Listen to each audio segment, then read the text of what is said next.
Bonjour à tous. Bonjour à tous, bienvenue dans la conférence de presse de l'été dernier. Je vous demande donc d'accueillir Saïd Ben Saïd, Léa Drucker, Catherine Breillat, Samuel Kircher, Clotilde Courreau et Olivier Rabourdin.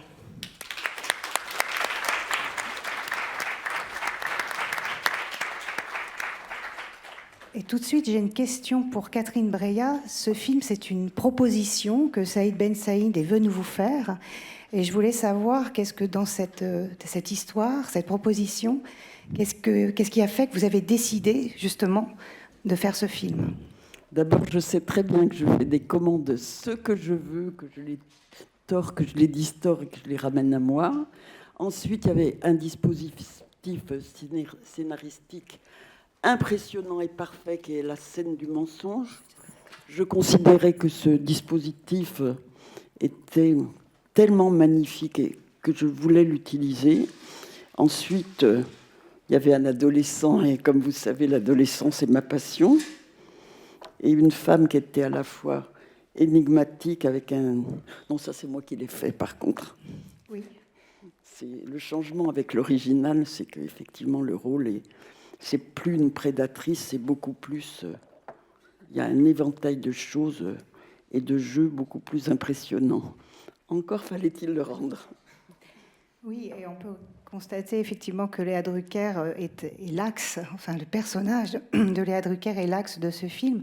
Et justement, j'ai une question pour vous, Léa Drucker. Je voulais savoir donc comment vous avez abordé ce personnage qui effectivement possède énormément de facettes et je dirais est très très très humain dans toute la palette qu'on peut se reconnaître les uns les autres. Comment vous avez vu votre personnage et comment vous l'avez travaillé avec Catherine Breillat qui construit énormément tout ça. J'ai utilisé beaucoup de choses de ce que je ressentais, de ce que je pouvais ressentir aussi comme appréhension à faire un personnage comme ça. C'était un plongeon dans le monde de Catherine, dont j'avais vu beaucoup de films. Et ce plongeon, je savais qu'il fallait le faire aussi en acceptant de découvrir des choses dans le moment du tournage. J'ai essayé, en préparation de mon côté, de chercher la clé pour m'identifier à elle et ne pas la juger et ne pas la condamner, évidemment. Et ensuite, je me suis réservé la possibilité d'être inspirée par les comédiens avec qui je jouais. Et donc avec Samuel, avec Clotilde et Olivier, qui sont des acteurs que je trouve très, très inspirants. Et je savais qu'en travaillant avec Catherine, j'allais aussi être inspirée par son personnage, par ce qui elle est, par sa personnalité, par son regard sur le monde, qui est singulier. Et donc, je me suis laissée transporter, j'ai fait ce voyage. Il y a une question de précision aussi. Je crois que Catherine Breillat vous donnait des indications assez étonnantes, notamment avec la peinture de Caravage. C'est-à-dire que vous avez tourné aussi des scènes très particulières qui sont des scènes d'amour pur. Parce que on parle d'amour et on parle de sentiments amoureux avant tout. Et c'est très difficile à tourner puisque ça a déjà été beaucoup filmé. Est-ce que vous pouvez nous dire comment, justement, Catherine vous a donné quelques clés et ce qu'elle voulait, sa détermination? Elle voulait... ça dépendait des scènes, mais je me souviens que, en effet, la scène, quand l'image du Caravage est arrivée, elle m'en avait parlé à notre première rencontre. Tu m'en avais parlé de la première rencontre qu'on avait fait. M'avait parlé de son amour pour les tableaux du XVIIe. C'était pas très concret pour moi. Je me disais, ok, comment je vais j'essayais de savoir comment ça pouvait me permettre de rentrer dans une scène. J'en avais aucune idée. Puis quand on a commencé à tourner ces scènes, notamment avec Samuel, notamment une scène en particulier, je voyais qu'il y avait une très grande exigence sur le tournage, une ambition passionnée, fiévreuse, parfois féroce, d'aller vers une image que rationnellement je comprenais pas forcément, mais ça c'est absolument pas grave. Je crois que quand on est comédien, il faut être comme une feuille qui flotte sur l'eau et recevoir des informations. Catherine a un langage très littéraire aussi, donc ça c'est très inspirant. Et je sentais cette exigence, je sentais qu'on n'y arrivait pas, j'avais l'impression qu'on était au bout de quelque chose, et en fait, c'était pas encore ça, et c'est irrationnel. Et c'est pas quelque chose d'intellectuel du tout. Et puis il me semble qu'elle m'a ressorti l'image du Caravage, où j'ai vu Marie-Madeleine en extase, et que j'ai trouvé cette très belle image. Et je me suis laissée guider vers ça. Je sais pas, j'arrive pas à tout expliquer. Il y a une part de mystère aussi. Non, mais c'est très concret à la fois et très empirique, c'est très bien. Et j'ai une question pour Samuel Kircher, justement, être un adolescent dans ce monde, dans cet univers filmique-là, qu'est-ce que ça a été pour vous? Parce que le regard de Catherine Breillat, elle vous regarde comme un adolescent et elle vous respecte, elle vous prend au sérieux, je dirais, comme un adolescent. Et ça, c'est formidable. Et donc, votre expérience, comment vous avez ressenti votre personnage et comment vous avez travaillé avec Catherine Breillat? Du coup, comment j'ai pensé mon personnage? En lisant le scénario, j'étais assez touché par ce personnage qui a jamais vraiment été pris en compte par ses parents, qui a jamais vraiment eu d'attention par personne, et qui tout d'un coup, il y a une main qui lui est donnée. C'est au début une relation maternelle avec le personnage d'Anne, et en fait, et qui est peut-être pour la première fois, j'avais l'impression qu'on le considère comme quelqu'un normal, pas comme un enfant à traîner, pas à prendre par le bras. Et oui, pour la première fois, on le considérait comme un adulte. Et donc, c'est toute cette chose qui est très bouleversante chez lui, c'est que pour la première fois, il y a quelqu'un pour qui il a l'impression de compter. Et en fait, effectivement, voilà, bon, ça vire comme on connaît l'histoire. Mais donc, c'était cette chose, c'était cette main qui était proposée, qui directement se retirait 2 jours après, et du coup, tout ce drame que ça peut engendrer, quoi. C'était ça.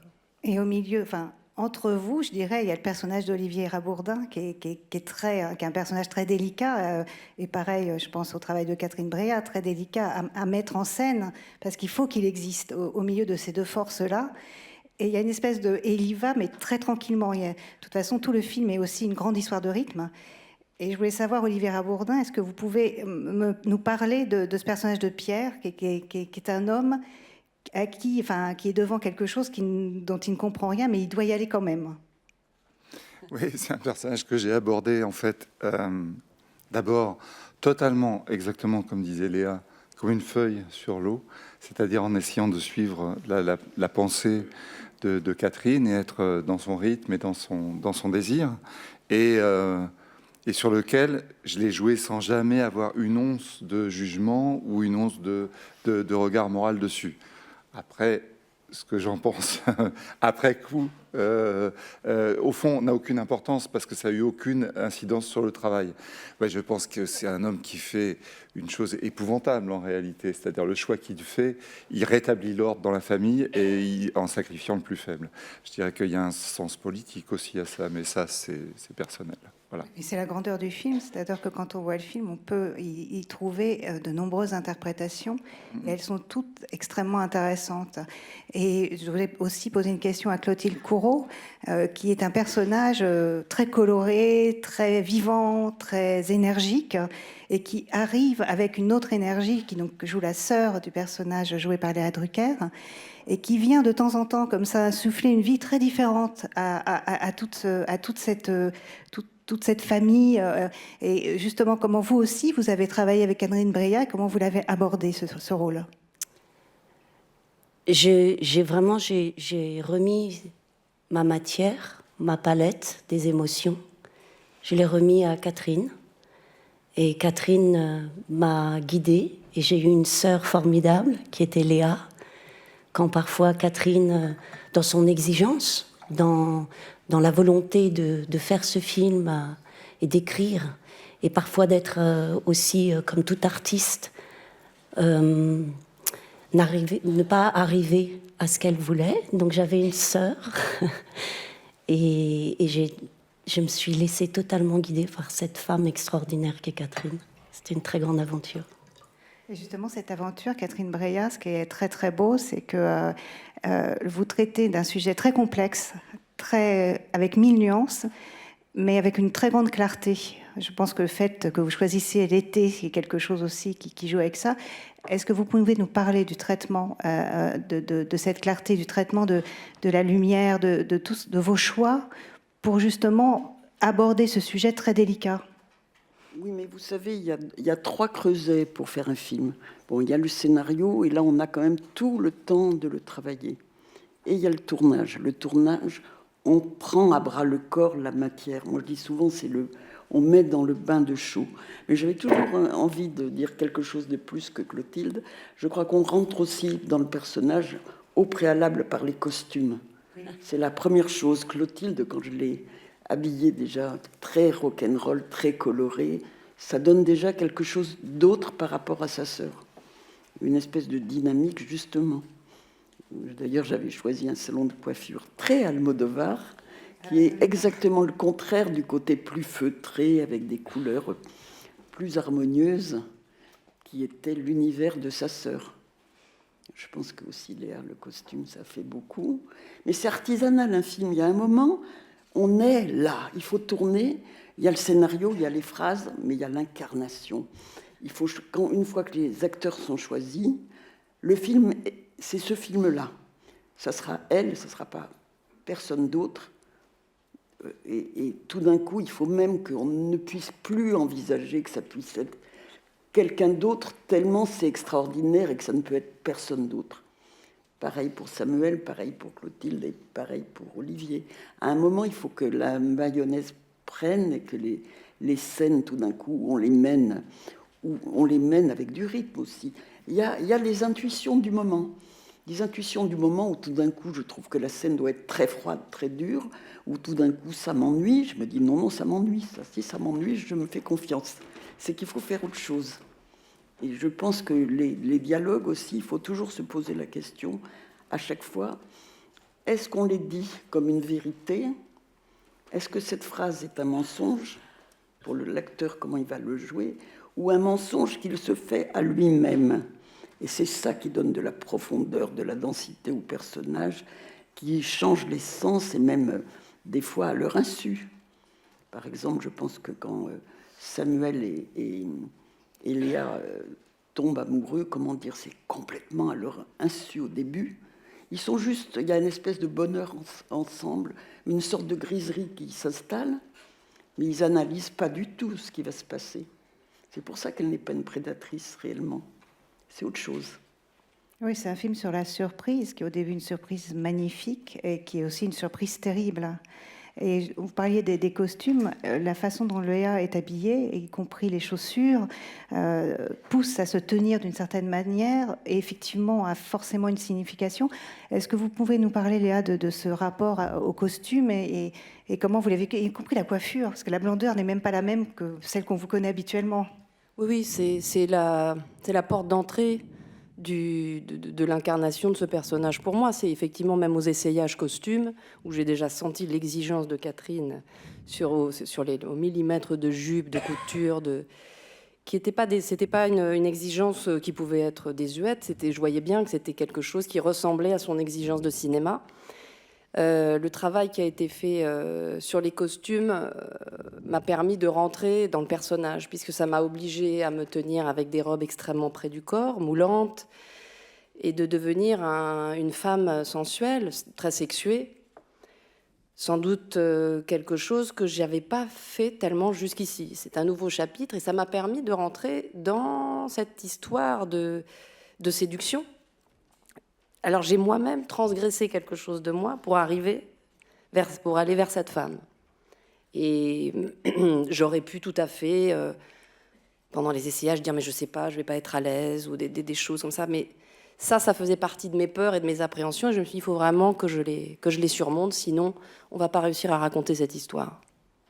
Et le récit de cette histoire, il est assez extraordinaire parce que vous dites des choses très très fortes d'une manière très très douce. Je trouve que la douceur innerve énormément tout le film, mais d'une manière pour dire très sûrement, très assurément des faits, des sensations, des émotions. Est-ce que vous avez eu, Catherine Breillat, la sensation que cette douceur était quelque chose dont vous aviez conscience, ou justement, comme vous disiez, c'est au fil du tournage, les choses se produisent comme ça? Oui, le côté amoureux, c'est presque improvisé au fil du tournage. C'était pas tout à fait prévu qu'il y avait un rapport aussi amoureux. Ça, c'est le miracle de l'image, du cadre, que tout d'un coup on découvre ces acteurs au cadre. Moi, je regarde que à travers un écran, finalement.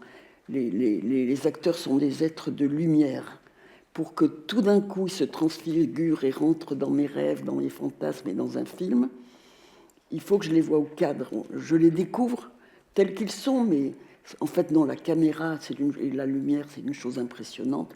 Tout d'un coup, et c'est ça le cinéma, c'est que tout d'un coup, on les voit incroyablement, et ça vous donne aussi les cadres. Et puis bon, moi, je finis par toujours me reprocher de mes acteurs pour presque que la caméra les dévore, les Les gros plans scrute. sont très très importants sur Léa et Samuel, notamment. Donc les gros plans, allez-y, excusez-moi, je vous ai coupé la parole. On parlait des gros plans et de la réalisation. Oui, mais bien. Ah, c'est avec qui vous parlez? Non, je vous parlais à vous, excusez-moi, je vous ai coupé la parole. Non, je disais que les gros plans étaient très très beaux sur Samuel et Léa. Est-ce que vous pouvez justement... me fasciner. À un moment, je deviens fascinée par mes acteurs. Ça y est, ils sont à moi. Ça y est, ils me racontent mon histoire, ce dont je rêve. Et ils m'inspirent sur le moment. Il ne faut pas croire que c'est avant qu'ils m'inspiraient. C'est là. Au moment où ça se passe, c'est ça le cinéma qu'il faut comprendre. C'est pas qu'on improvise, c'est qu'un film se crée au moment où il se crée. Au moment où on dit aussi aux acteurs, ah non, là, tu vois, il faut que tu fasses ça. Surtout, ne te retourne pas pour parler normalement, parce que là, je vois un profil. Donc moi, je vois pas qui suis à la caméra. Moi, je veux voir, voir, voir et voir. Donc il faut que... C'est très compliqué ce qu'ils font, parce que il faut faire du naturel avec de l'artifice absolu, qui est la chorégraphie pour le cadre. J'ai une question pour Olivier Rabordin qui va nous quitter bientôt, mais j'ai juste une petite question sur justement le rapport de la caméra de Catherine Breillat sur vous. Comment vous avez senti ça? Mais Catherine vient de le dire magnifiquement, quoi. Voilà. Il faut arriver à être au centre de soi-même, tout en étant dans des contraintes qui induisent peut-être des mouvements qui ne sont pas réalistes, pas ceux qu'on ferait dans la vraie vie. Et c'est un travail passionnant. Voilà. Et je vous remercie d'être venu parce que je crois que vous devez partir, hélas. Oui, je dois partir. Voilà. Alors, pardon. Merci je veux d'être juste venu, te dire Olivier. Merci mes camarades. Merci. J'ai passé un temps merveilleux avec vous. Merci Saïd. Merci d'avoir fait ce film. Merci pour d'autres choses aussi. Ça fait quelques années maintenant que tu es ma providence et je n'en reviens pas. Et merci Catherine, je te l'ai dit. Merci de m'avoir donné ce rôle merveilleux. Et je te l'ai dit tout à l'heure, tu es une guerrière, tu es une grande guerrière et je t'adore. Voilà, j'y vais. Au revoir.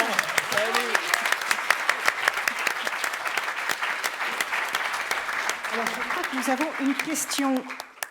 Si vous pouvez vous lever, s'il vous plaît, voilà. Oui, je ne savais pas qu'on allait me donner le micro. Et ben voilà, Merci. c'est fait. Bonjour.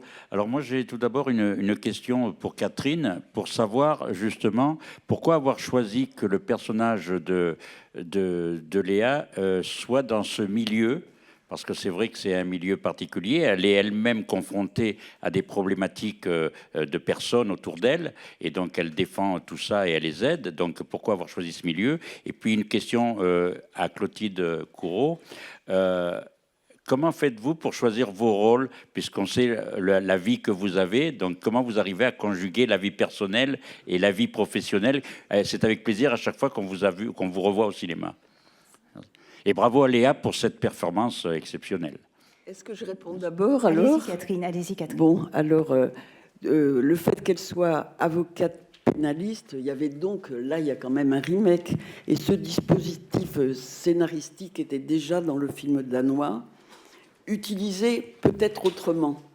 Mais aussi, c'est d'absorber. Moi, j'absorbe et je transforme et je restitue. Et donc, c'était quand même dans le film danois comme le porte-clés. Il y avait des scènes quand même. C'est un scénario qui avait quand même des points complexes que j'ai réutilisés en les complexifiant encore. Et Clotilde, votre réponse, pardon. J'ai une passion pour les grands metteurs en scène, pour le cinéma. Et c'est une chance immense en tant qu'interprète de pouvoir être sur le plateau d'une guerrière, d'une artiste complète comme Catherine Breillat. Donc je dirais que c'est plutôt une chance que des artistes comme Catherine, comme Saïd Ben Saïd, des partenaires aussi, qui, au travers de cette vie qui est la mienne, me regarde comme une interprète, m'accepte dans cette famille et me permette de vivre cette passion qui est la mienne, qui est le cinéma. Donc je remercie sincèrement Catherine Breillat pour encore une fois m'avoir offert ce très beau rôle, et Saïd Ben Saïd pour me permettre encore une fois d'être sur un plateau, cette fois-ci avec Catherine Breillat et comme la dernière fois avec Monsieur Paul Verhoeven. Voilà. On va prendre une autre question, s'il vous plaît. Bonjour, Gabriela Bravo, Culturizar de Chile.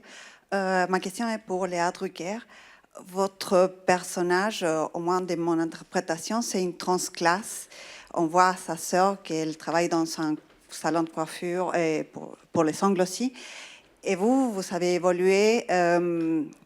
Ma question est, est-ce que votre personnage veut saboter tout ce qu'elle a réussi en couchant avec le fils de son mari, et pour finalement se rendre compte que non, et elle se met en mode survie, à protéger et cette vie qu'elle a construite du plus bas jusqu'à où elle est. Ah oui. Merci. Oui, merci. Je suis d'accord avec ce que vous racontez de ce personnage. C'est quelque chose que je me suis dit aussi, que j'avais mis dans un coin de ma tête, sur l'idée de peut-être d'un transfuge, je ne sais pas. En tout cas, c'était dans un coin de ma tête. Et en effet, je crois qu'on a des moments dans sa vie où on est tenté par le chaos, et c'est pas forcément conscient. Et que cette femme, malgré sa force de travail et malgré le fait qu'elle a réussi, en effet, sa vie professionnelle, elle a réussi sa vie de famille, qui n'était pas facile. Elle ne pouvait pas avoir d'enfants. Et elle a vraiment réussi, elle a réussi tout ce qu'elle avait envie de faire, et tout a l'air d'aller très bien. Mais ce qui est intéressant et ce qui est mystérieux aussi dans ce film et dans ce personnage, c'est le chaos qu'il y a à l'intérieur de cette femme.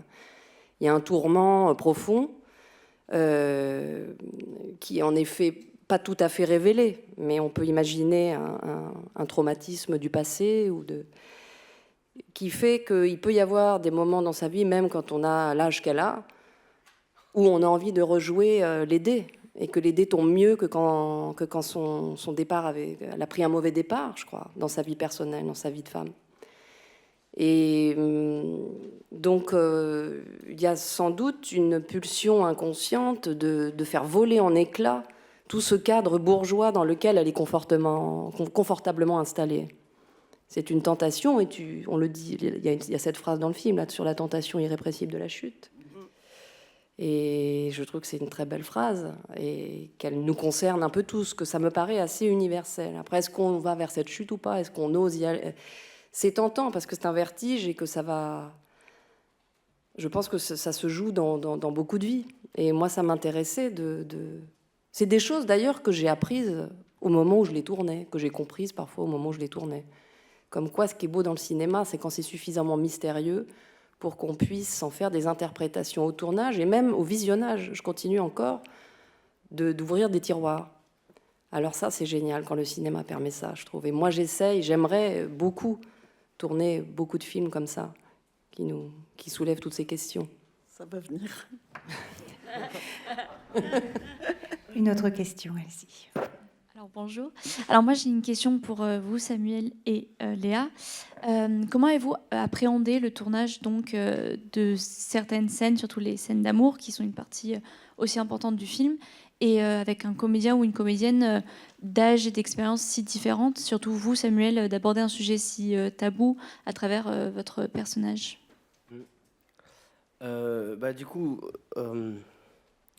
Du coup, pour répondre surtout sur les scènes, ce qui était intéressant, du coup, c'est vrai que toute la mise en scène se faisait au tournage, puisque toutes les didascalies et tout n'étaient pas du tout pris en compte.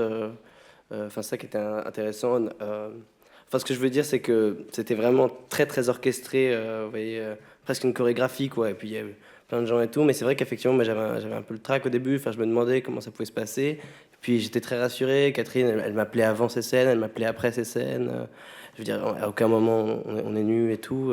Et c'est vrai que du coup, puis j'avais la chance que mes parents connaissaient déjà Léa. Et puis Léa est vraiment quelqu'un de très, très attentionné, très généreuse. revigorante, quoi. Et donc, c'est sûr que du coup, j'avais moins le trac, quoi. Et puis on a pu en parler avant, enfin, donc c'était pas. Et puis c'est les scènes de jeu, ça qui est intéressant, c'est que le personnage, quand je revois le film, je me dis que c'est, par exemple, la première scène d'amour, c'est là où on se rend compte à quel point finalement tout ce qui se passe un peu avant, c'est une allure, quoi. C'est une manière d'être un petit peu révoltée, qui cache en fait une blessure je trouve qu'on voit bien dans cette scène. Pour rejoindre ce que dit Samuel, je pense que j'avais autant le trac que lui, mais j'ai pas le même âge, donc il fallait que je prenne sur moi pour pas lui imposer non plus ce trac-là, mais que j'étais en grande confiance avec lui, et surtout, et ça a commencé, c'est des conversations qui ont commencé longtemps avant le tournage. J'en ai parlé avec le producteur Saïd Ben Saïd, j'en ai parlé avec Catherine, j'ai dit voilà, moi j'ai besoin que vous m'expliquiez vraiment très concrètement comment ces scènes vont se tourner, voilà, comment ça va, parce que j'ai des limites, il y a des choses que je sais que je ne peux pas faire. Et on en a tous. Et donc Catherine m'a dessiné les scènes, quasiment expliqué les séquences et la façon de les tourner, les cadres qu'elle voulait, ce qu'elle voulait montrer, ce qu'elle ne voulait pas montrer. Elle m'a dit, moi ce qui m'intéresse c'est les visages. Je me suis dit super, ça va être beaucoup plus fastoche. Et ce qui était très naïf de ma part d'ailleurs. Et je me suis dit bon, comme c'est très dessiné, on a même, je sais pas si je dois raconter ça, mais c'était drôle. On a répété toutes les deux habillées sur un lit parce qu'elle m'expliquait la caméra, mais c'était beau aussi. On était dans la chambre de la maison conjugale et et c'est ça qui est fascinant sur un tournage pareil, c'est qu'on a des surprises même en dehors du moment où on les filme. Catherine est tellement passionnée qu'elle dormait même dans la maison. Donc ces scènes-là ne nous ont pas été imposées avec un flou artistique qu'on maîtrisait pas. On savait ce qu'on faisait, avec Jeanne Lapoirie. Malgré tout, Samuel et moi, on avait le trac. On n'avait pas énormément d'expérience, mais on était en sécurité sur la cinématographie de ces scènes. Et à l'intérieur de ça, ça nous donnait beaucoup de liberté pour y apporter des émotions qu'on ne pouvait pas prévoir avant. Et puis il n'y avait aucun doute sur l'importance de ces scènes dans le scénario, quoi. Je trouve qu'elle crée vraiment l'histoire, quoi. Et puis même Catherine, elle parlait pendant les prises, donc on se demandait pas est-ce que c'est ça, est-ce que c'est pas ça. Non, c'était oui, continue. Donc il n'y avait vraiment pas de. Enfin, c'est vrai que c'était. Une autre question? Lina Bassi, Ukraine for Howard Foreign Press. My question is to Catherine Breillat. You are known for redefining female narratives and on vous connaît pour des histoires qui portent sur des personnages féminins que vous redéfinissez. Vous êtes connu pour les rôles principaux féminins dans les films. Mettez votre casque maintenant, comme ça vous aurez la bonne traduction aussi pour la suite. Voilà. Allez-y. Donc, je disais que vous êtes connu pour la redéfinition des personnages féminins et de la narration de personnages féminins. Mais ma question est la suivante. Était-il vraiment important pour vous dans ce film de souligner cette évolution des personnages féminins? Et pour Léa Drucker, c'est la deuxième fois que vous jouez le rôle d'une mère. Donc je me demande si vous pouvez nous faire part de votre expérience, du fait que vous avez travaillé avec un jeune acteur. Et avez-vous participé au casting du personnage? Je sais... moi, c'est pas du tout didactique la manière dont je fais du cinéma. C'est une appréhension plus poétique et finalement qui devient très très pointue parce que justement, elle n'est pas pensée avant d'une manière. Je suis féministe, mais j'ai toujours dit, lorsqu'on voulait qu'on déteste mes films, on me reprochait d'être féministe et c'était dégueulasse. Parce que je le suis, mais avant tout, je suis cinéaste. J'aime scruter et entomologiste. J'aime scruter les choses et tout d'un coup, on voit que il les doxas, les a priori, tout ça, on démontre que ce n'est pas du tout ce que pensent les gens qui catégorisent. Une scène d'amour, c'est un enjeu total. C'est l'enjeu entier de notre vie. On ne peut pas le représenter de la manière médiocre dont on le catégorise normalement. Par exemple, il y avait dans un temps un peu ancien où les actrices disaient une scène de nu. Eh bien, une scène de nu, il faut la refuser, figurez-vous. Il faut que la scène ait un sens, qu'elle amène à un sens très précis, et qu'on voit comment on est dans la vie à ce moment-là où on ne se regarde pas. Peut-être on ne peut pas se regarder, mais peut-être que si. Vous voyez, la fiction, ça sert à quelque chose. Pour se connaître, il faut se reconnaître. Et à un moment, les scènes d'amour, on ne les voit que dans les films porno, pratiquement, ou alors les cinéastes les éludent. Moi, je ne veux pas les éluder, parce que je veux les montrer comme elles n'ont jamais été montrées, c'est-à-dire dans l'intimité absolue, où finalement, on apparaît à soi-même et on apparaît à l'autre. Et Léa ? Et alors, par rapport au fait de travailler avec des jeunes acteurs, c'est quelque chose que je trouve très passionnant. Et c'est très particulier, parce que sur ce film-là, c'est pas du tout la même relation que j'ai eue avec les jeunes acteurs avec qui j'ai travaillé par le passé. C'était même radicalement différent. J'ai toujours ce côté qui prend le dessus. Et là, il fallait vraiment que je le mette de côté, un truc assez maternel avec les plus jeunes acteurs. Et là, ça a été un peu mon combat intérieur de lutter contre ça et d'accepter de tomber peut-être amoureuse d'un si jeune garçon, d'un si jeune homme. Mais ce combat intérieur que moi j'avais en tant que femme, en tant que comédienne, je pense qu'il a nourri aussi le film. Et j'aime beaucoup travailler avec... Samuel n'est pas du tout un enfant, mais il est très jeune, bien sûr. Mais c'est vrai qu'il y a quand je regardais Samuel travailler, je pouvais avoir des inquiétudes avant une séquence. Et quand je le voyais plonger comme ça dans les scènes, comme avec un instinct hallucinant que nous, comédiens matures, on met 30 ans parfois à retrouver cet instinct-là. On le perd. Moi, je crois qu'on le perd. On l'a à 18 ans. J'espère que tu ne le perdras pas. Mais c'est tout un travail de reconquête de ça, de cette innocence de plateau, de cette innocence de tournage, d'engagement, de sentiment. Il n'y a plus l'idée même de l'impudeur, en fait. Il y a l'idée de ce que disait Samuel très intelligemment, de ces scènes racontent quelque chose. Alors j'étais bizarrement rassurée par lui. C'est lui qui me rassurait le plus. Et les visions précises de Catherine, les visions, les images, l'idée d'aller vers un truc très fort de cinéma. Et on a une dernière question. Frédéric Rougeau, le Mac Cinéma. Alors, une question sur l'évidence pour vous, Monsieur Ben Saïd, de confier ce récit à Catherine, et l'évidence pour vous, Catherine, de confier l'interprétation à Léa, Samuel et Clotilde, notamment. Qu'est-ce que vous voulez dire par l'évidence? Pourquoi est-ce que j'ai oui, c'est pourquoi ce choix. Proposer le film à Catherine Breillat. Ouais, pourquoi pour vous c'était évident que c'était un film pour elle? Parce que c'est une pure cinéaste de l'adolescence déjà. Hein. Et puis j'avais l'impression en regardant ce film que j'ai découvert pendant le confinement qu'elle aurait pu l'écrire, hein, que les personnages sortaient tout droit de chez elle, de ses propres films. Hein. Donc j'ai assez vite pensé à elle.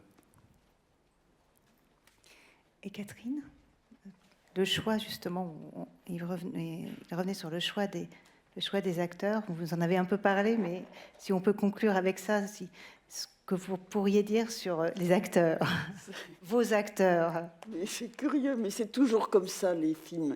Il y a tout d'un coup une urgence. Je n'avais pas l'adolescent, je n'avais plus d'actrice, et tout d'un coup, j'ai...